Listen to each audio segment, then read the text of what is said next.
mais um diálogo neurodiverso. Estamos agora no nosso terceiro episódio. Já tivemos a participação de umas pessoas bem legais.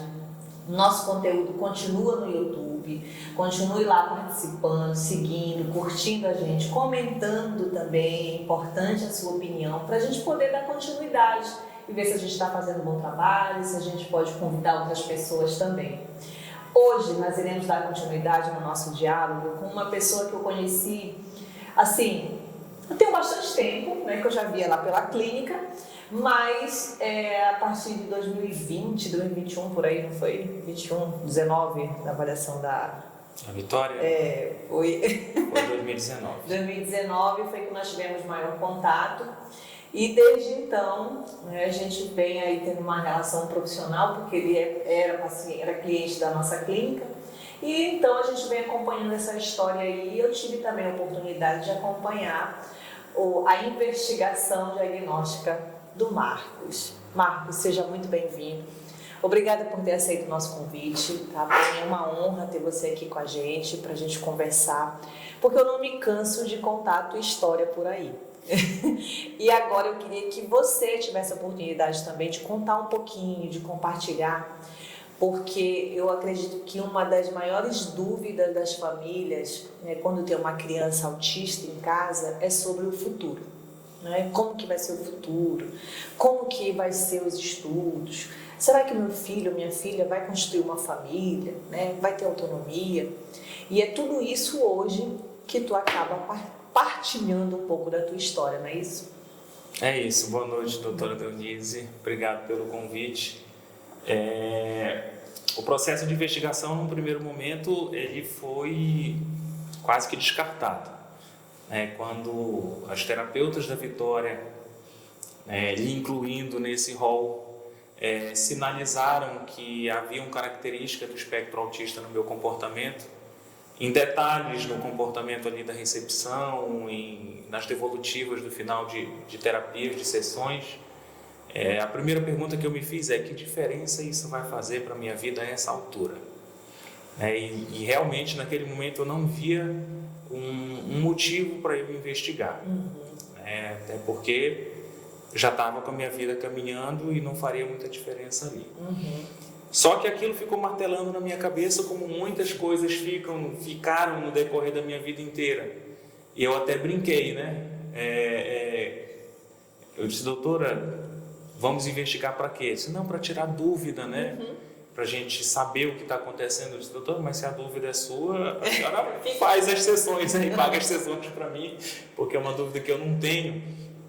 Mas depois ficou martelando e eu fiquei com aquela informação, porque quando a doutora Fabiane fechou o diagnóstico da Vitória, que é a neuropediatra dela, a Sinara, a minha esposa, ela teve num primeiro momento uma ação de negação, que é comum acontecer, a gente vê isso muito frequente. Comigo não aconteceu, porque eu consegui enxergar tudo que a doutora Fabiane falou para a Vitória. E quando nós saímos do consultório, a Sinara ainda incrédula, ainda sem querer assimilar bem aquela informação, negando, eu falei para ela que não só eu concordava com tudo que a doutora disse, como a forma como ela explicou fez com que eu relembrasse de tudo que eu passei na minha infância. Que até então, para mim, não era motivo de investigação, não era motivo de enquadramento e nem motivo de diagnóstico. Mas a minha história se repetiu quando eu vi o desenho do laudo da Vitória sendo feito. E aquilo ficou recorrente, eu fiquei com a dúvida e lendo muita coisa a respeito, não se tinha ainda, pelo menos não tão forte, a informação se existia um cunho genético, se existia alguma alteração de formação, alguma coisa do tipo que pudesse justificar a presença do espectro autista em uma criança. E aí foi que me veio à luz. Se não se tem essa informação e eu tenho a possibilidade de ser fonte de informação, por que eu vou negar? E as outras meninas não eram, né? As outras meninas não, só a Vitória, são 3 meninas, né, que nós temos, e só a Vitória, que é do meio, que apresentou os sinais do espectro autista e houve realmente um enquadramento. Então, para dar esse tipo de amparo, eu resolvi ir atrás. Quando eu fui conversar com a minha esposa, dizendo que eu tinha tomado a decisão de ir fazer a avaliação, ela agradeceu muito porque ela disse: Marcos, existem muitas coisas na convivência nossa do dia a dia que são difíceis porque às vezes você é direto demais, às vezes é frio demais, às vezes a resposta vem dura, sem muito um trato para cuidar de quem está ouvindo também. E por vezes eu também nem ligava para o que estava acontecendo. Nem percebi. Nem percebi. Às vezes ela ficava chateada comigo por alguma coisa, a raiva passava e eu não percebia. 2 dias depois tu ia perceber. Eu não percebia. Então, para ela também foi maravilhoso. Sim, com certeza. Descobrir tudo isso, porque eu passei a me policiar muito mais nas formas de me posicionar dentro de casa, com a minha esposa, com as crianças. Eu passei a entender muita coisa que eu vivi no meu ambiente de trabalho, nas empresas que eu trabalhei, porque ali sim eu tive muita dúvida. Quando eu saí, porque hoje eu trabalho por conta própria, mas naquela época não. E ficaram muitas coisas na minha cabeça que se justificaram depois com a conclusão do diagnóstico.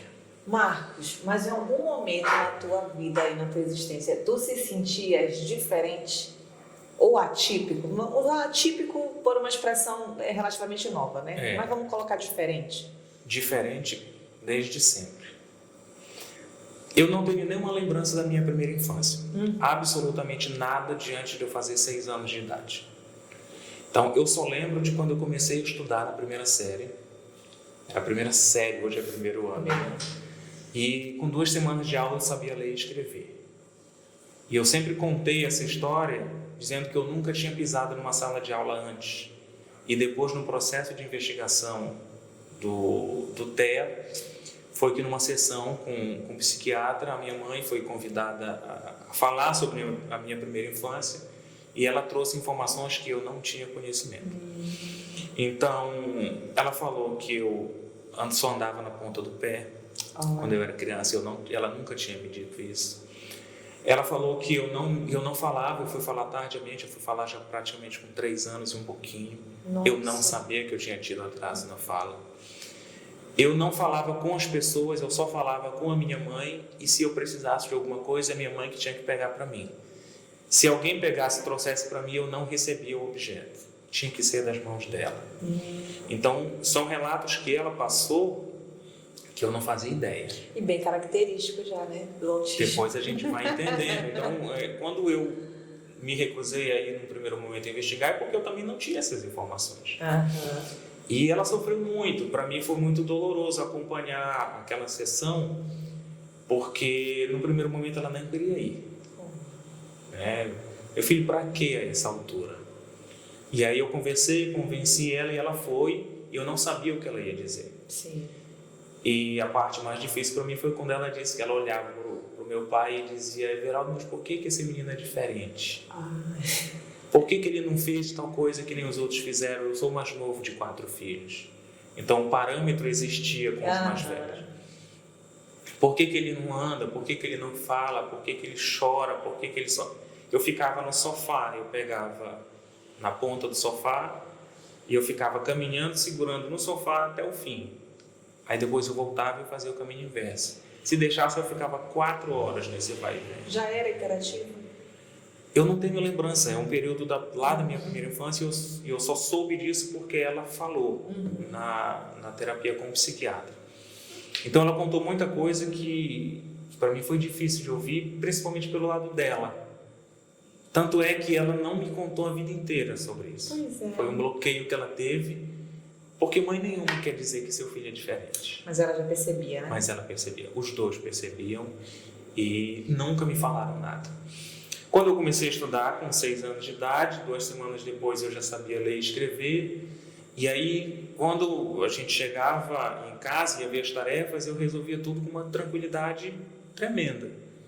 E aí todo mundo impressionado, e eu não sabia por que as pessoas ficavam impressionadas se tudo que eu fazia era tão simples. Era cobrir, era 1 mais 1, era 2 mais 2, eram as coisas iniciais. Tu foste para aula com 6 anos, com 6 não anos. Tinha entrado com menos idade? Ela confessou confessou porque eu não sabia, né? Ela confidenciou naquele momento que ela tentou me colocar com 4 anos e meio numa escolinha pré-escolar, Mas eu não fiquei 10 dias na escola porque eu chorava o tempo todo, eu não ficava na sala. Então foi uma tentativa frustrada e ela me tirou. Com 6 anos de idade, que era que eu já tinha que ir realmente para a primeira série, e aí eu voltei. Foi passando a primeira série, foi tudo muito fácil, tudo muito simples, e eu o tempo todo achando que eu estava numa escola cheia de gente burra. Que era assim que eu falava, os meus colegas são todos burrinhos. E ignorância da minha parte, tratar assim, porque eu achava tudo simples. Sim. O que era exposto, eu não via razão para a professora repetir, explicar de novo o mesmo assunto, eu não via razão para se fazer uma revisão antes da prova. Para mim dava para dar 2, 3 anos num ano só, porque aquele ritmo era lento demais. E, rapidinho aqui fazendo um adendo, eu até li esses dias um artigo, porque também envolve outro perfil aí que a gente vai falar depois, que é de altas habilidades também do Marcos. E que as pessoas, as crianças com altas habilidades, Marcos, elas não fazem um nivelamento para menos. O nivelamento delas com os colegas é sempre para mais. Então, eles não conseguem entender justamente esse raciocínio. Por que que as outras crianças não aprendem como eu aprendo? Um exemplo. Né? Nossa, mas é tão fácil isso, por que o outro não consegue? Qual a dificuldade? E eu percebo isso nas crianças que eu avalio, inclusive percebi também na Vitória, né? Porque o comparativo dela é sempre para cima, né? A partir dela, não a partir do outro que não sabe. Ela não consegue entender por que aquele menino não consegue. É bem interessante esse teu ponto de vista, essa tua observação aí de como tu pensavas. Foram 2 coisas que a escola fez. Era uma escola pública, tá? Que eles tiveram uma percepção fantástica para que eu não tivesse desinteresse de ir para a escola. A primeira coisa foi que eles sinalizaram para a Secretaria de Educação, isso nós estamos falando de 1991. Eles ensinaram para a Secretaria de Educação que existia um comportamento diferente de uma criança, uma facilidade tremenda de aprender os assuntos e que eles não sabiam lidar com a situação. Então, eu estudava à tarde, de segunda a sexta, o período normal, e aí a Secretaria de Educação mandou uma pedagoga na escola, ficar me acompanhando durante algumas semanas, e depois eu fui convidado a fazer uma espécie de experiência lá na Quinta Uri.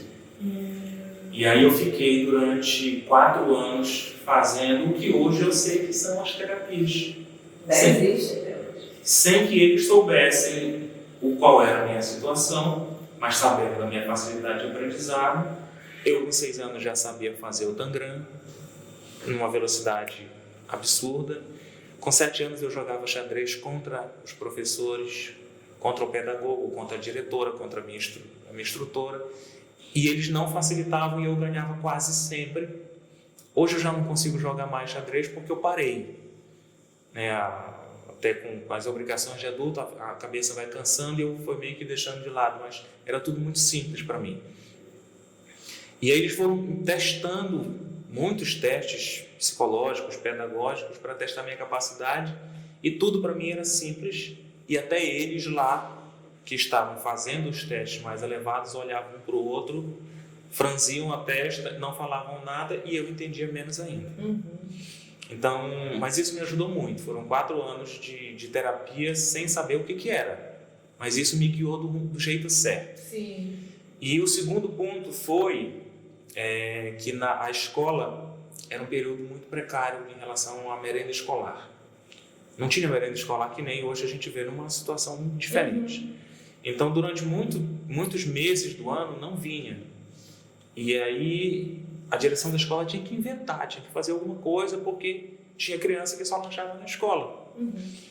E aí, a diretora ou alguém de lá teve uma ideia, porque tinha uma senhora lá próximo que fazia canudinhos para vender, salgadinho. Como eu tinha resolvido toda a tarefa em 15, 20 minutos, eu ficava o resto da aula entediado ali dentro. E a mulher que vendia salgadinho era próximo da minha casa, eu morava perto da escola. Lógico, é absurdo a gente imaginar isso hoje em dia. Eu estou falando de 1991. Certo. Eles me deram a missão de ir lá, buscar o canudinho todo dia para trazer para a escola durante o horário de aula, que era um horário que eu estava completamente ocioso, para que eu tivesse uma ocupação. não é a realidade de hoje, com vandalismo na rua, nada, era Sim, tudo muito diferente. E eu fazia isso para ocupar o tempo. Durante os primeiros dias, eu trouxe direto, eram 100 canudinhos que era para trazer, para ser vendido a 10 centavos cada um. E aí, quando foi na segunda semana, o pessoal já me vendo passar naquele horário certinho, a vizinhança começou a perguntar o que eu trazia naquela bandeja. E para resumir a ópera, eu passei a vender os canudinhos. No trajeto eu já chegava na escola com menos da metade dos canudinhos que eu tinha que levar. Empreendedorismo, gente, desde sempre. E assim, com medo tremendo de levar um ralho da diretora, porque eu tinha que levar o canudinho pro lanche e eu já chegava com menos, mas do dinheiro estava lá contadinho, tudo certinho. Então, a matemática é uma das coisas que me atrai muito e por ser as moedinhas, os centavos, aquela coisa, eu me atraí em fazer aquilo. Então a escola também me ajudou nesse sentido, porque se eu tivesse que ter ficado a tarde inteira entediado ali, talvez eu tivesse perdido o interesse em ficar na sala de aula. Na verdade, a aprendizagem, né, é claro que hoje não se aplica mais você mandar um aluno para fora do ambiente escolar, né? Não se aplica de forma alguma, por razão alguma. Mas um dos objetivos da escola também é agregar o conhecimento teórico, né, com a matemáticazinha lá que você aprende, juntamente com a prática, né? Como que eu vou usar, onde que eu vou aplicar esse conhecimento, né? É um dos maiores desafios hoje, né? Fazer com que... Por que também o estudo ele se torna, muitas vezes, o aluno, né, desmotivado? Porque ele vê um monte de conteúdo lá que no dia a dia, na prática, ele se pergunta onde é que eu vou usar isso? Né? Como que eu vou usar isso? Então, um dos desafios da escola, dos professores, é isso mesmo. É agregar, alinhar o que você está ensinando na sala de aula com o dia a dia dessa criança. E de contextos diversos aí, né? Eu costumo brincar que vai chegando mais aniversário meu e eu até hoje não sei para que serve a fórmula de Bhaskara. eu nem sei o que é isso, já te digo. Então, essas estratégias da escola foram muito felizes no meu direcionamento. No primeiro ano de escola, a gente começa as aulas em fevereiro, quando tinha homenagem do Dia das Mães, em maio, era uma escola de primeira e quarta série. Normalmente as apresentações, quem ia ler texto, quem ia entregar uma pintura para a mãe, quem participava do destaque da homenagem, eram os alunos de terceiro e quarto ano, terceira e quarta série. A partir desse ano era eu, porque para a escola era muito interessante ver o garotinho lá com 6 anos de idade, da primeira série, já sabendo ler, já não ficando com receio de falar na frente das outras pessoas, porque era tudo muito simples para mim. Então, da minha primeira infância, são as coisas que eu lembro. Outras coisas que eu consigo associar é a completa falta de habilidade para tudo que seja físico. Então, futebol era terrível. Não consigo. Nem muito esporte. Não. Aí o que eu fazia? Eu tinha que fazer uma estratégia. Eu sabia que o professor mandava montar uma fila, eu rápido conferia quantos colegas tinham e eu ia saber se ele ia montar 2, 3 ou 4 times. Sabendo quantos times ele ia montar, eu sabia qual posição eu tinha que ficar para eu cair no mesmo time de quem jogava melhor. Porque os mais habilidosos iam sempre para a ponta da fila. Então eu ia para trás, que eu já ia me guiando para cair no time deles. Espertinho. Então eu ia me virando, sobrevivendo. Sim. Dançar é uma coisa que eu não tenho a menor aptidão. Poxa vida. Não deu nada, eu não consigo me imaginar mexendo os ombros, os braços, o quadril e as pernas de uma vez só e ainda conversar. Tadinha da Sinara. Não dá, eu errei a valsa do meu casamento. Então, se eu te disser que eu conquistei a Sinara dançando... Conquistei a Sinara dançando. Eu chamei ela para dançar e aí... Que audácia! Foi, mas é atrevimento puro. E aí eu pisando no pé dela numa dança completamente simples, aí ela disse, tu não quer sentar pra gente conversar? Eu disse, ótimo, daqui em diante eu me... Mas foi nesse sentido, nenhuma habilidade com dança, nenhuma habilidade com esporte, nenhuma habilidade para pintura. Eu não conseguia fazer os movimentos curvilíneos, retilíneos, até hoje eu não sei. Desenhe aqui Um homem, eu desenho uma bola com aqueles pauzinhos e os braços e as pernas, não sai nada. A minha coordenação motora fina é horrível. Pintura também não sai bem. Então, borra, sai para fora. E eu já tentei, já treinei, já me propus a fazer isso. Sim. Mas nessa parte não, porque eu me interessava por aquilo que já era adiante. Então, aquilo que era muito simples eu ignorava. Mas tu tem uma excelente capacidade visoespacial, né? Visoconstrutiva, de olhar ali e imaginar, medir, verificar o que vai ficar bom, o que não vai ficar visual. Porque tudo tem a ver com raciocínio lógico. Então, quando tem a ver com simetria, com raciocínio lógico, com a matemática, isso me atrai, né? Isso me encanta. Então, os movimentos curvilíneos não têm relação com a matemática. A pintura eu não consigo fazer uma associação com a matemática. Então, como não é da área em que eu tenho um prazer muito maior, na verdade, eu já nem consigo nem tentar muito desenvolver. Então, essa parte de imaginar um projeto, imaginar alguma coisa lógica, isso eu consigo fazer bem tranquilo. Hoje a gente discute muito, eu acho que até com a tua própria filha, eu acho que os próprios terapeutas, eu não sei se eles orientam muito para essa questão motora, né, Marcos? Que a criança tem que ter atividade física, a criança tem que ter atividade motora para desenvolver o cognitivo, para melhorar o rendimento em sala de aula. E a gente sabe que já é uma dificuldade existente, característico do TEA. A gente tem crianças que não conseguem escrever porque tem ali a aversão a pegar no lápis, a escrita é muito prejudicada. Existem aí professores que estão tentando fazer de todas as formas para a criança escrever, para tentar desenvolver, mas não consegue. Mas tem uma diferença aí muito crucial no teu quadro, né? Que a gente falou do TEA, o espectro, do estar no espectro, mas também a gente tem aí um perfil de altas habilidades, né? Que de certa forma, ele tem ali os seus prejuízos no dia a dia, mas ele também beneficia em muitas outras coisas, né? É uma confusão na cabeça, na verdade. Porque da mesma forma como facilita em muitas coisas, porque o raciocínio é muito rápido, a gente consegue entender uma coisa sem precisar nem que se termine o que está sendo exposto, tem a dificuldade de eu compreender que nem para todo mundo é assim. Então, eu não vou dizer que eu sofri, porque não me causava dor. Eu passava adiante sem aquilo me causar dor, mas eu tive dificuldades em agregar pessoas na minha história, em fazer umas amizades mais duradouras, porque eu imaginava que todo mundo fosse raciocinar do mesmo jeito que eu, que todo mundo fosse ser rápido para aquela coisa do jeito que eu estava pensando, e às vezes eu esperava um retorno de outra pessoa pensando que ela fosse responder rápido, e depois eu ia perceber que eu não dei todas as informações para a pessoa. Então muita coisa daquilo que eu esperava dela eram informações que só passaram na minha cabeça, de tão rápido que é o raciocínio. Então eu nem cheguei a expressar e já estava esperando uma resposta. Então é confuso, e isso me ajudou muito depois que eu consegui entender a minha condição, já agora adulto, já 2 anos para cá, e me policiar com relação a isso, de falar mais pausadamente, de conversar mais claramente com as pessoas, de entender que o óbvio também precisa ser dito. Perfeito. Né? De que os detalhes são importantes e que a gente tem que contar os detalhes. A comunicação é importante.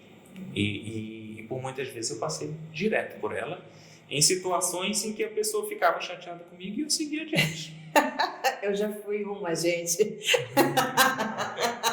Já tivemos alguns episódios. Não é intencional. Não comigo diretamente, mas que depois eu chamava ali e disse, gente, calma, ele não vai entender assim. Vamos conversar, vamos explicar a situação, porque eu não estava ciente do quadro aí. E mesmo quando eu não tinha certeza, né, quando a gente não fechou lá com o médico, eu também já evidenciava, né, olha, Ele tinha sinalizado para a ti que tinha alguma coisa, mas só faltava ele estar preparado para ter essa certeza, né? Seu momento. Exatamente. Na verdade, o profissional ele planta a sementinha, né? E até o dia que a pessoa resolve que, opa, vou realmente investigar mais. Né? Mas o nosso propósito, claro, que de forma alguma é exigir a todo momento que a pessoa ali, eu tenho característica para fazer, para avaliar, de forma alguma. Até porque hoje, olha, eu já avaliei diversas famílias que eu vejo claramente, né, no pai, às vezes na mãe é mais difícil ainda de observar, mas eu vejo, e eu fico, e eu pontuo, aí eu dou um questionário para a mãe responder, e diz, mas a mãe não está preparada, não quer, de forma alguma. Né? Então eu disse, não tem problema, mas eu estou dizendo isso aqui para a senhora, quem sabe um dia buscar, não quiser avaliar, tudo bem, vá no médico, mas eu acho que é importante a gente fazer essa primeira ponte, sabe? Informar. Depois, quando a pessoa estiver bem preparada, tiver no seu momento, e é sempre quando tem realmente um filho, quando vê essa necessidade, quando se identifica, quando precisa melhorar o contexto familiar, aí se depara com essas realidades aí de novo, agora sim é o momento. Né? Então, e está sendo mais comum, Marcos, do que eu imaginava, do que a gente pode imaginar. É impressionante. Essa questão da comunicação, eu lembrei de um caso clássico. Quando a gente estava no processo investigativo, a minha mãe sempre mandava mensagem para assinar, para minha esposa, para dizer, tá tudo bem por aí, porque às vezes eu mando mensagem para o Marcos nem responde. Porque eu estou ali na correria, chegou uma mensagem, depois eu vou responder a mamãe, e aí acaba que eu ia embora com outras coisas e ficou ali pendente. Aí ela disse, poxa, faz tantos dias que ele não vem aqui, e na minha cabeça funciona da seguinte forma, se ocorrer um problema, vocês vão avisar. Se não mandou nenhuma mensagem, é porque está tudo bem. Eu não preciso estar lá. É nesse sentido. Não preciso socializar. E não estou dizendo que esse é um pensamento correto, eu estou dizendo que é a forma como eu conduzia isso. E ainda hoje é muito assim. Aí eu chegava lá e a mamãe dizia assim, faz 2 semanas que tu não vem aqui. E a minha mãe mora 2 quadras da minha casa. Era para eu estar lá mais vezes. Mas consumido com as coisas do dia, porque assim, tudo na minha cabeça é um quebra-cabeça. Então, os horários de quando a gente acorda até a hora em que a gente vai descansar, as peças são um compromisso de 1h30. Tem que encaixar. Aí depois eu vou encaixar um compromisso de mais 1 hora, depois um outro compromisso, até que eu vou encaixando até fechar um dia. E sempre tem o que fazer. E nunca sobra um espaço para a gente fazer uma peça nova e encaixar daquele tamanho, que é o tempo que a gente tem que tirar para fazer nada, para bater um papo, para sentar com alguém, para ir visitar alguém. Normalmente não sobra. Então eu seguia direto, né? Não via a necessidade disso e fui passando a ter que me policiar. Uma outra situação são indiretas. E a minha mãe adora uma... Piadinha. Não é uma piadinha, é uma mensagem, ela quer passar uma mensagem sem dizer claramente o que ela disse. Certa vez ela sentou do meu lado, num almoço de domingo, era o Dia das Mães, alguma coisa do tipo. Aí ela sentou do meu lado e ela disse, poxa, meu filho, meu óculos quebrou. Tadinha. Eu disse, foi mãe, a senhora caiu, aconteceu alguma coisa? Ela disse, não, aqui já estou com ele há tantos anos, já estava mais velho, soltou a lente aqui atrás. Eu disse, poxa, mas não tem jeito. Ela disse, tem, mas já é tão velho, acho que é melhor comprar um novo, né, meu filho? Tá bom, mãe, vai lá. Não entra na minha. Não é essa que era a questão, era o que ela esperava de mim. E ela ficou ali praticamente 20 minutos dizendo, poxa, hoje ainda é dia 5, eu só recebo dia 30. Coitada. Eu recebo dia 20. E não é que faltasse para ela comprar, mas ela queria que eu desse o óculos para ela. Poxa, foi meu filho que me deu, era uma coisa nesse sentido. E ela contou toda a história dela, ela levantou e saiu. Quando ela saiu, a minha esposa veio e sentou do meu lado, já sabendo da história do óculos. Ela disse, e aí, você vai comprar o óculos para sua mãe? Eu disse, não. Ela não pediu. Ela disse, mas a tua mãe veio aqui pedir para te comprar o óculos. Ela não me pediu o óculos. Ela me disse que o óculos dela quebrou. Mas ela estava querendo que tu comprasse o óculos para ela. Mas ela não falou. Se ela tivesse falado, eu dizia que eu ia comprar. mas não entra.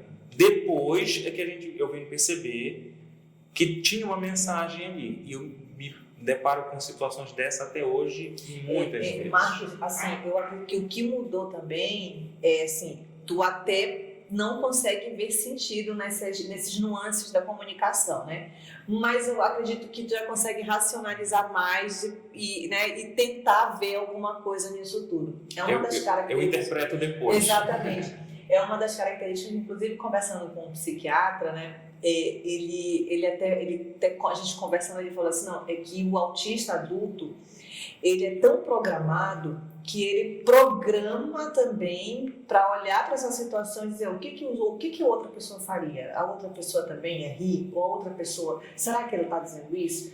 Não que ele sinta ou tenha percebido, mas como ele encontrou mecanismos para viver em grupo, né, socializar, então ele acaba fazendo essa leitura de uma forma muito técnica e fria. Né? Acaba não se envolvendo, mas consegue fazer em alguns momentos. E é como se fosse uma pessoa que aprendeu a viver ali no grupo, mas que faz de forma toda muito programada. Não é natural, assim, né? E um belo de um parabéns para tua esposa, que ela vai manobrando essas situações, né? Ela penou um bocado. Penou um bocado sem entender. Sim. Sem entender se eu estava aborrecido, se era uma grosseria que eu tinha falado, por que eu tinha reagido daquela forma, e para mim... E ela não imaginava que era com ela, assim... Ela se perguntou as mais diversas coisas. Com o fechamento do diagnóstico que ela entendeu. Então, assim, eu venho policiando para que eu não haja dessa maneira, e ela vem relevando com um pouco mais de paciência quando eu não consigo controlar e acabo reagindo de uma maneira que talvez não seja adequada para se viver em grupo, em casal, em sociedade, coisas do tipo. Então, coisas que ela me cobrava, por exemplo. Poxa, você não me mandou uma mensagem para saber como está o meu dia. É o mesmo raciocínio da mamãe. Se tiver algum problema lá no seu trabalho, você vai mandar uma mensagem e vai ajudar a resolver. Eu sou do tipo que se ela tiver um problema no trabalho, eu paro o que eu estou fazendo agora. Se ela precisar de um suporte, eu vou lá, eu pego ela, eu levo ela, eu cuido, eu resolvo. Mas só se ela pedir. Ai, que triste. Mas hoje eu tenho uma outra percepção. Hoje poxa, eu vou mandar uma mensagem. E aí tá programado aqui, tá na minha agenda de mandar uma mensagem. Vem esse pensamento. É programado? Porque é como vem na cabeça. Sim. E aí ela diz como é que ela tá, diz como está sendo o dia, e no final ela diz obrigado por perguntar. Porque para ela é importante, está reforçando que isso é importante. Mas se ela não fala, para mim não. Marcos, eu tive um paciente adulto que estava avaliando. Ele tinha acabado de se formar em Direito, né, na universidade. E eu pedi para conversar com a namorada dele, que era a única namorada que ele tinha a vida toda, já estava mais de 5 anos juntos, e eu conversei com ela e disse, doutora, ele não existe, esse meu namorado. Eu disse, por quê? Porque tudo que ele faz é muito programado, tudo, nada é assim da hora, nada. Até, doutora, e tudo que ele sabe de comportamento, ele estuda. Ele sabe a hora que ele tem que sorrir para a senhora, ele sabe a hora que ele tem que balançar a cabeça, dizer que está concordando. A conversa, ele escuta a pessoa, não porque ele acha interessante o assunto da pessoa, mas porque ele já entendeu que ele precisa ouvir o que o outro está falando. Mas ele não está nem ouvindo aquilo, ele está concordando com a pessoa. E tem uma coisa, doutora, que ele aprendeu também, que quando ele termina uma conversa, quando ele aperta a mão, ele sabe como apertar a mão para a pessoa, para mostrar que ele está interessado. Aí eu disse, ai meu Deus, como é que eu vou apertar a mão desse menino? Porque eu tenho que passar uma boa impressão para ele. E quando terminou o atendimento, ele disse, doutora, eu disse, apertei a mão dele também, firme. Aí eu disse, vai aprender nos livros agora, o que isso quer dizer, né? Essa questão do programado, do tempo que eu estava ainda namorando com a Sinara, Quando a gente estava com 1 ano e meio, caminhando para 2 anos de namoro, aí ela me colocou contra a parede. É justo. Aí ela pegou e disse assim, olha, a gente precisa sentar para a gente ver como é que a gente vai planejar futuro, se para você é só namoro, se a gente vai programar alguma coisa como noivado, casamento, porque senão o tempo vai passando e o relógio para a mulher ele é mais curto, porque o homem ele ainda consegue fazer um bebê até com 60, 70 anos. A mulher ela tem um relógio biológico. Então, eu disse, eu preciso programar minha vida. Né? E aí ela pegou, como quem diz assim, eu vou namorar só até 2 anos. Se passar disso, a gente precisa caminhar para casar, senão a gente vai parar. Porque senão eu vou envelhecer, a cidade inteira vai saber que eu sou tua ex-namorada e ninguém vai mais namorar comigo porque eu sou tua ex-namorada. Tá bom, não falei nada. Fui para casa e não toquei no assunto nas próximas vezes que encontrei com ela. 2 semanas depois, quando eu fui na casa dela, em uma das vezes que eu fui na casa dela, eu já levei um caderno. Quando eu cheguei com um caderno na mão, ela já achou estranho. Aí ela disse, tá vindo da aula, alguma coisa? Eu disse, não, eu só queria lhe mostrar um negócio. Aí ela disse, ai meu Deus. Aí eu sentei no sofá com ela.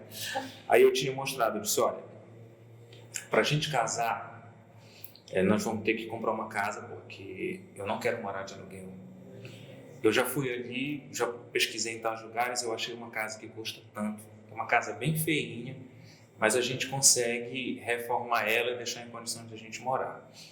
A gente vai casar lá na Igreja do Santíssimo, eu já fui perguntar. Com ar-condicionado ligado tem X, com ar-condicionado desligado é Y.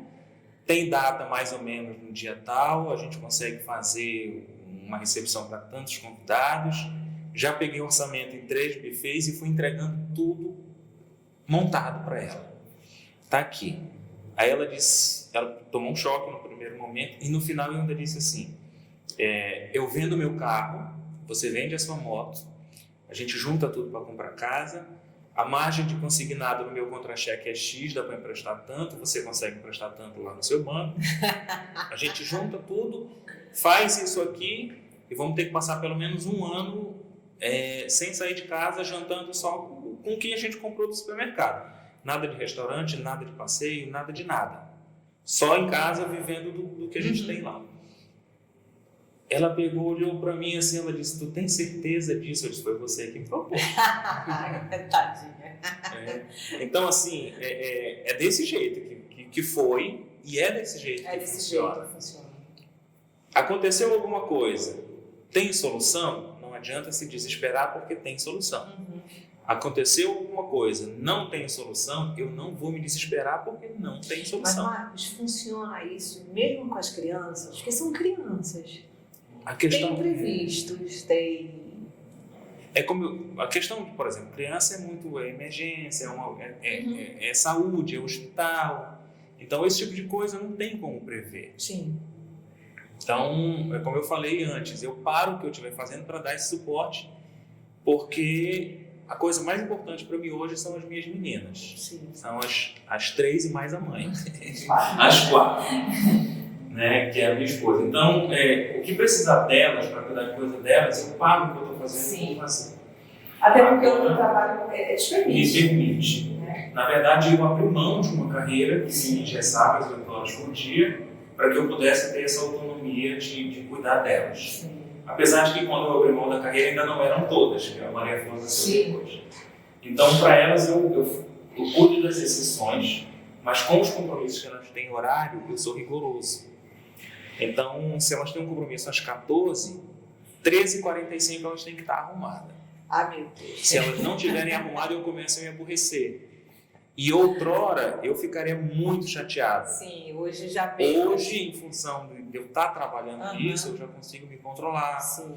Aí eu já vou ali na cozinha, já bebo uma água. Aí eu vou fazendo coisas para gastar alguns minutos até dar o horário que elas venham para o carro. Mas é importante isso. Quando eu estou prestando serviço para o Marcos, né, eu tenho uma preocupação gigantesca de cumprir meus horários. E nem sempre eu consigo. Aí ele me manda uma mensagem, manda só um emojizinho, balançando as pernas, que ele está esperando. E outra preocupação também que eu sempre falo para minha secretária, olha, nunca desmarca esse paciente. Cumpre a agenda dele todinha, não desmarque, pelo amor de Deus, eu não quero problema com o Marcos. É porque eu programei. Exatamente. E quando acontece alguma coisa, de chegar um pouquinho atrasado, gente, aconteceu alguma coisa, eu falei, não é possível, porque é algo muito raro, eu sei que é algo que... Mas é importante a gente manter essa organização de tempo. Hoje, mais do que nunca, Marcos, é muito importante. Porque as pessoas, elas fazem milhões de coisas, a gente se envolve em dezenas de atividades no dia a dia. E também a gente não consegue controlar tudo, né? A gente mal consegue, na verdade, controlar o nosso comportamento, né? As nossas emoções. A gente tem o que a gente mais trabalha hoje em dia, inclusive em psicoterapia, é justamente o manejo das nossas emoções, do nosso comportamento, né? Então a gente precisa todo o tempo estar ali em alerta, né, para ver se a gente não vai repetir determinada coisa, se a gente não vai passar dos limites ou ter essas desregulações emocionais aí, típico do autismo. Mas assim, a gente muitas vezes quer controlar o que a gente sente, o que a gente faz, né? E quando isso foge ali do nosso controle, o ambiente, as outras pessoas, realmente pode ser um pouco mais difícil, né, para quem está ali no espectro. É difícil para quem está no espectro e é difícil para quem está ao redor. Imagino que sim. Porque para quem está ao redor é muito complicado. Justamente porque as pessoas não têm a clareza de como funciona o nosso raciocínio. Cada pessoa tem um pensamento de um jeito diferente. A comunicação com a pessoa que está dentro do espectro, ela é diferente. Então, tudo isso vão criando barreiras para que problemas de convivência surjam. Uhum. Então, quem está no espectro tem que se policiar, quem está fora, convivendo com quem está, tem que tolerar algumas coisas. Então, é um pouco de um jogo que cada um vai cedendo um pouco para poder todo mundo conviver bem.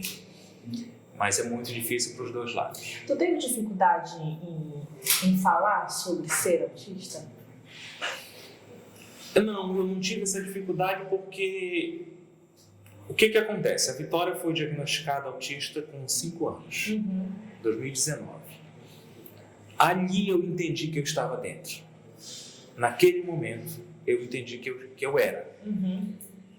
Mas só que eu entendi, guardei aquilo para mim, conversei, falei para minha esposa que concordava com o diagnóstico dela e que me via na situação, mas para mim não havia necessidade de eu mexer naquele assunto.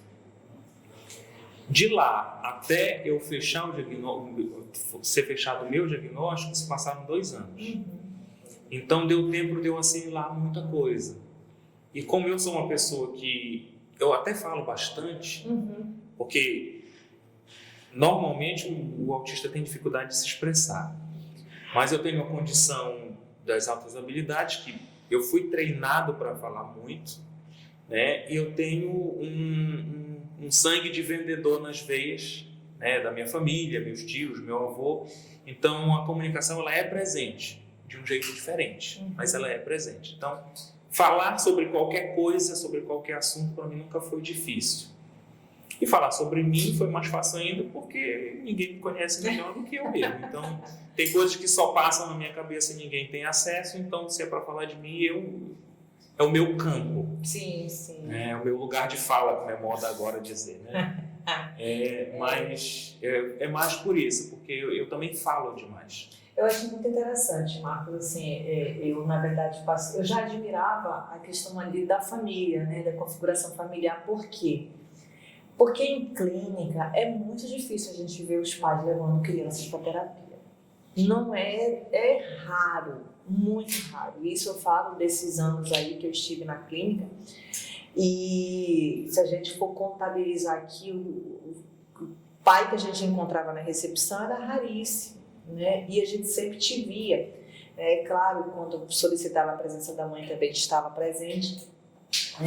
Então a gente começa a olhar ali, opa, tem alguma coisa diferente nessa família, né? Um pai muito presente nas devolutivas, em todas as devolutivas eu estava presente. Então a gente já começa a sinalizar e até admirar, né? Dizer, olha que legal, nossa, quem dera, né? Porque é uma das demandas muito presentes na clínica a ausência do pai. muito presente mesmo, assim, e sempre a justificativa do trabalho, né? Embora seja um impeditivo, mas não é de total, não impede assim totalmente, né? Penso eu. Então a gente sempre começa a visualizar ali, tanto que se tornou ali uma pessoa muito querida de todos ali, os mais antigos da clínica, né? Porque a gente sempre via a movimentação da família e a gente gosta muito quando tem essa parceria aí da família com os profissionais. Para ti, mesmo tu não estando no espectro antes, tu já fazia esse papel, né? Como é que tu vês assim a tua importância nesse processo todo aí? Assim, o meu diagnóstico ele foi fechado em 2021. O que não quer dizer que eu não estava no espectro antes. Exatamente. A minha cabeça já era daquele jeito. Sim. Então, quando eu disse para a Sinara que eu via toda a minha infância, toda a minha história se repetindo na vida da Vitória, eu entendi que ninguém ia conseguir compreender a cabeça da Vitória, dar o suporte da Vitória mais que eu. Porque eu conseguia saber como ela estava pensando, o que ela estava planejando, o que ela ia precisar, e eu sei o que foi a minha infância.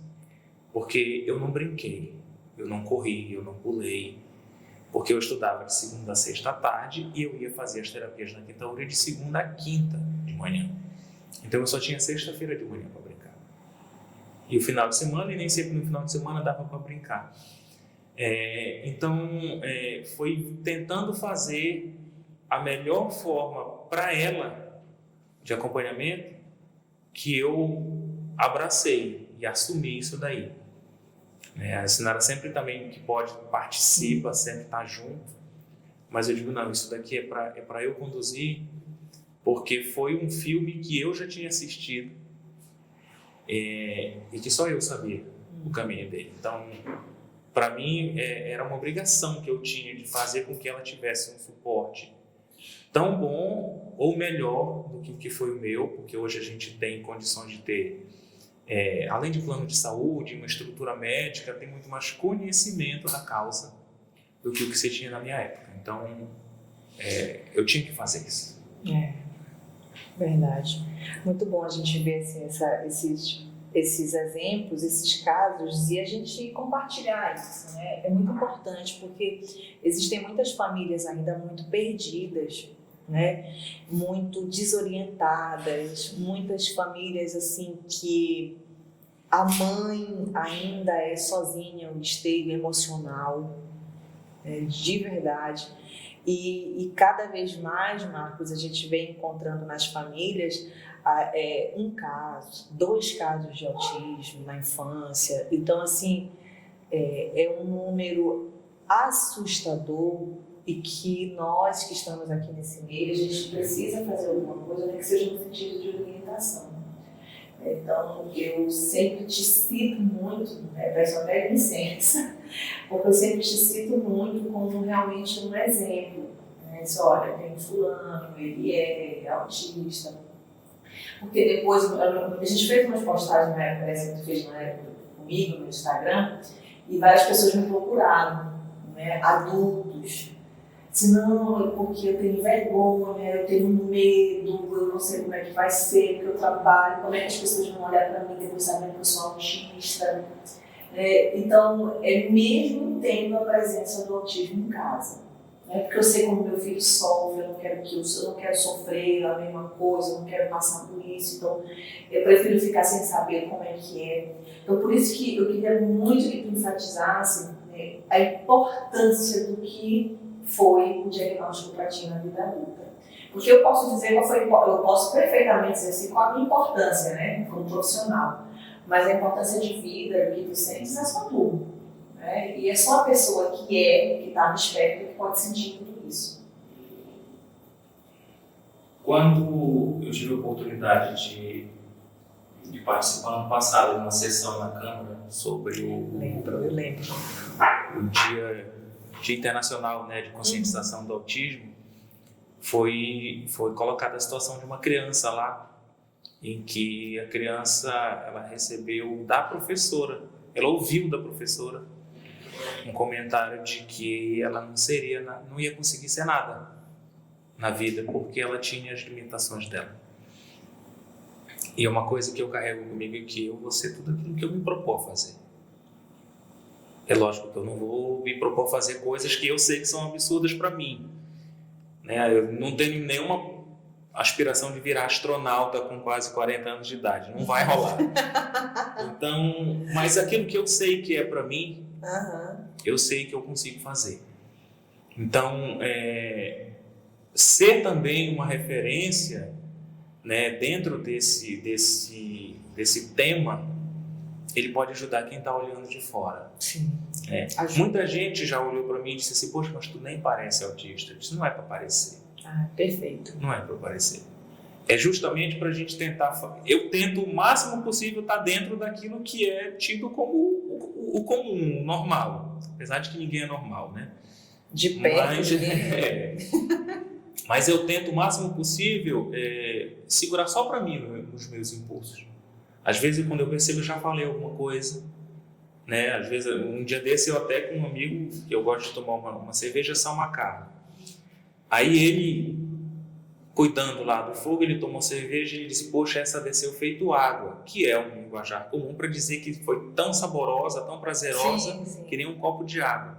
Eu disse, porque estava sem graça, ela estava estranha a cerveja. Aí, assim, na hora eu fiz a pergunta, no mesmo instante eu entendi o que ele quis dizer. Aí eu recuei, né? Disfarcei, mudei assim. Então, dentro daquilo que eu posso, eu tento não dar esses deslizes, né? Mas muita coisa eu só vou perceber depois. Então, não quer dizer que eu não tenha competência para executar aquilo que eu estou fazendo. Porque o que eu estou fazendo requer planejamento. É diferente de um papo que a gente está aqui conversando e que a gente não escreveu o que a gente ia conversar. Para o meu trabalho, sim, eu planejo tudo. Então, ali vai acontecer rigorosamente do jeito que eu coloquei no papel. Com as cores, com os tamanhos, com os prazos, com tudo bonitinho. Então, eu vejo isso até como uma vantagem.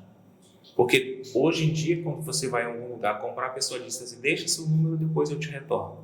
Quem retorna? Gente, eu não mandei roteiro pro Marcos, não mandei, né? Eu estava esperando ele me cobrar, mas ele não cobrou também. Assim, vai ser do jeito que vai acontecer aqui, bora ver. Né? Então, é nesse sentido, dá pra gente fazer, dá pra gente trabalhar, requer planejamento. A minha cabeça é o tempo todo planejando alguma coisa, né? Do dia de amanhã, do horário de alguma coisa, de um compromisso aqui. Então, eu acho que é até bom. Sim. É até bom por quê? Porque a gente consegue entregar mais, né? E eu tive algumas experiências de trabalho. Eu tive um trabalho que foi maravilhoso para mim. Eu trabalhei quase 5 anos, que foi na Coca-Cola, aqui em Santarém. Fui supervisor comercial lá. Eu tive duas situações, eu tenho duas lembranças fortes para associar o tema. A primeira foi que quando eles perceberam que o meu comportamento era um pouco diferente, eles me encaminharam para a sede da empresa lá em Manaus. E sob o argumento de que eu iria auxiliar nas entrevistas do processo seletivo dos novos candidatos, eles me mandaram fazer um curso com análise comportamental com foco em competências. Então, assim, um mapeamento psicológico e comportamental das pessoas. O objetivo, o argumento deles era para que eu entrevistasse os outros. Eles fizeram eu me enxergar ali dentro, e me policiar de muita coisa, e me adaptar de muita coisa, e mudar muita coisa. Isso foi um ponto forte. O segundo ponto foi que quando eu entrei em 2004 lá, ainda como assistente, eu tive um colega de trabalho que era supervisor de vendas, e ele, num bate-papo informal, ele disse assim, qual é o teu objetivo aqui na empresa, daqui 3 anos, 5 anos, 10 anos? Eu disse, eu quero ser supervisor de vendas em Alto Oeste. Aí ele disse, tu quer tomar o meu lugar? Eu disse, não, tu vai ser o meu gerente. Meu Deus, eu disse, tu vai ser o meu gerente. Até para tentar fazer uma relação boa. Ele disse, não, eu estou brincando. É porque assim, eu tenho 20 anos de empresa. Já passaram inúmeros assistentes aqui. Eu fiz essa pergunta para todos. Todos me disseram que queriam ser supervisores. Nenhum foi. Eu fui. Então, assim, quando a gente se propõe a fazer, a gente consegue. E assim, eu nunca vou esquecer do dia que eu tive esse papo com ele. Ele não se sentiu ameaçado, ele poderia ter me diminuído, não era o objetivo dele de forma alguma ter me diminuído, mas se eu tivesse um pensamento de viés negativo, eu teria saído de lá destruído. Sim. Mas aí ele me fez eu ter forças, mais ainda para buscar o que eu disse para ele. Ele foi um líder, né? Ele foi um sábio. Sim. Tanto que ele não se abateu pela primeira resposta que eu dei, que eu disse, eu quero sentar no teu lugar. Ele disse, tu vai me tirar daqui, eu disse para você ser gerente. Porque senão ele não sairia daí, se não tivesse alguém para ficar. Sim. Então, foram alguns aprendizados que a gente foi pegando para orientar a vida da gente, para guiar. E eu tenho certeza que tudo aquilo que eu me propuser a fazer, eu vou conseguir fazer. E é isso que eu quero passar para as minhas filhas. E eu sempre disse para elas, vocês vão ser tudo aquilo que vocês quiserem, tá? E para as outras pessoas que possam ouvir essa história. Requer planejamento, não é fácil, tá? Vai ter muita gente que vai duvidar de você, vai ter muita gente que não vai acreditar em você. Como tem gente que diz para mim assim, tu não é isso aí, tudo bem, né? Eu disse, olha, eu fiz avaliação neuropsicológica, eu fiz terapia, eu fiz acompanhamento com psiquiatra, passei na mão de uma série de profissionais. Questiona eles, não eu. Né? E a pessoa que questiona não tem a formação, não tem a informação. Né? Não tem formação para discutir sobre o tema e nem a informação necessária para saber o que é o enquadramento. Então, assim, o espectro ele é tão extenso, ele é tão amplo, né, que existem pessoas dentro do espectro autista com comportamentos completamente diferentes um do outro. E ainda mais na vida adulta, né, Marcos? A gente não tem, pelo menos aqui, vamos falar, na nossa cidade, a gente não tem o costume de olhar para ali, para cá e ver um autista ali, um adulto frequentando determinados lugares, pelo menos autodeclarado autista, né? A gente não consegue ter esse panorama ainda muito claro aqui, é raro. Tanto que recentemente vieram me perguntar, né, sobre os autistas na universidade. Eu falei assim, olha, primeiro passo a gente precisa que eles se declarem autistas. A gente precisa que eles digam que eles são, então pelo menos se eles têm a hipótese, alguma coisa. Por quê? Porque não está escrito na cara de ninguém que fulano é autista. Não tem como a gente fazer essa leitura. Eu passei pela universidade e saí sem essa informação. Exatamente, né? Então não tem. O máximo a gente tem uma sala hoje com 50 alunos, né? Eu não vou conseguir perceber um perfil atípico ali a ponto de caracterizar um diagnóstico. Não tem como. Né? A gente também nem deve fazer esse tipo de observação. Então, assim, primeiro, quem já se percebe diferente tem medo. Né? Tem medo, muito medo de se declarar, de buscar, não tem esse encorajamento. Às vezes consegue encorajamento porque vê uma história assim na internet, nas redes sociais, e digo, opa, olha, o cara lá conseguiu, eu também posso conseguir, né? Eu não estou fadado ali a viver desse jeito, sem eu mesma me entender.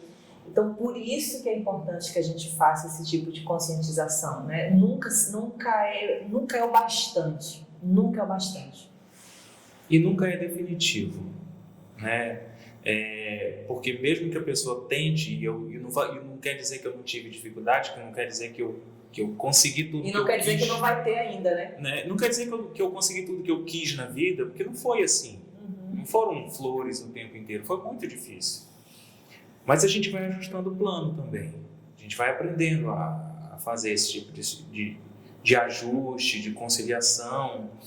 No processo investigativo, eu perguntei de alguns ex-colegas de trabalho, que alguns nem moram mais aqui em Santarém, mandei mensagem, pode falar agora e tudo. Aí eles, cara, eu estou numa reunião, mas me manda um áudio que eu já te respondo. Aí eu peguei e mandei um áudio de uns 3, 5 minutos. Quando foi depois eu esperando um áudio sério de volta, ele mandou, agora tá tudo explicado. Só veio assim. Então, assim, nos detalhes, no dia a dia, a gente vai percebendo. E Marcos, uma coisa bem interessante que eu me lembro que tu também falaste, que tu foi perceber que tu não tinha amigos quando tu saíste do teu trabalho. Quando eu saí. Foi. Eu tenho essa história muito clara assim na minha cabeça. Eu fiz no meu último trabalho, eu trabalhei em 2 empresas só, antes de eu ir montar meu próprio negócio. E nessa última empresa que eu trabalhei, foram quase 10 anos. Eu fiz uma amizade de verdade, assim, um amigo que... E aí, por uma fatalidade, ele não está mais entre nós. Teve um problema de saúde muito sério e não existiu. Mas lá naquela época, ainda todos nós convivendo ali todos os dias, eu entendia muito do sistema, eu lia todos os normativos, eu sabia tudo que chegava de atualização, chegava de manhã cedo, já abria tudo. Então eu estava a par de tudo que estava acontecendo, em detalhes dos sistemas da agilidade, do jeito de fazer. Quando alguém tinha alguma dificuldade, eles tinham como recorrer ao gerente geral, que sabia tudo, e a mim, que estava lendo e pesquisando o tempo todo. Então, para não estar pedindo nada do chefe, vinham falar comigo.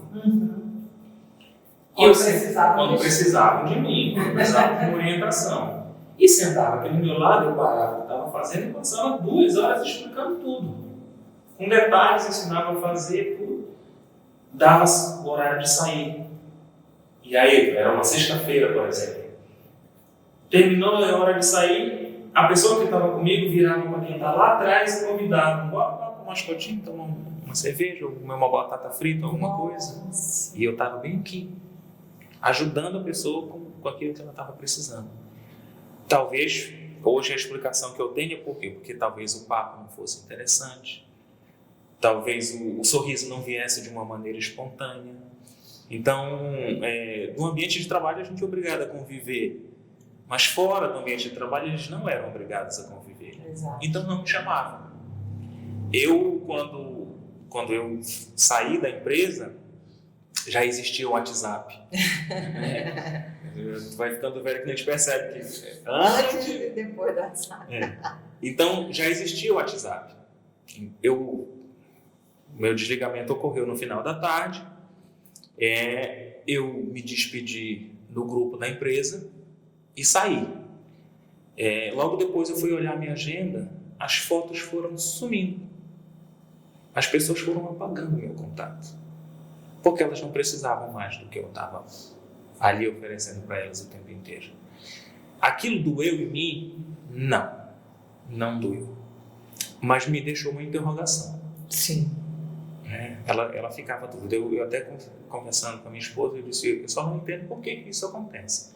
Ela disse, mas isso está te machucando de alguma forma? Eu disse, não.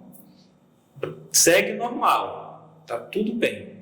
Eu só queria entender o porquê para poder eu ajustar para uma situação futura. Mas quem já foi, já foi. E para mim é desse jeito. O que está encerrado, está encerrado. Eu não volto. Eu conto a história. Mas sentar, o que foi? Eu posso fazer alguma coisa diferente? Se eu, na minha concepção, tenho consciência de que eu não fiz nada errado. Talvez se eu fui duro, se eu fui áspero, se eu fui seco demais, talvez tenha sido o trato que tenha faltado. Faltou sim eu cativar muita gente. Isso eu confesso, faltou. Mas eu não sei se eu sei cativar. Não sei se eu quero cativar. Não sei se eu quero cativar. Então, tem muito disso. Eu vou cativar os meus. Eu já tenho que estar me policiando da forma como eu lido com a minha esposa, com minhas filhas. Eu tenho que tirar o tempo para ir lá visitar minha mãe, que eu passo direto. Então, eu não vou cativar quem ficou para trás. Então, é mais ou menos desse jeito. Tem gente que diz, poxa, que duro. Mas é assim.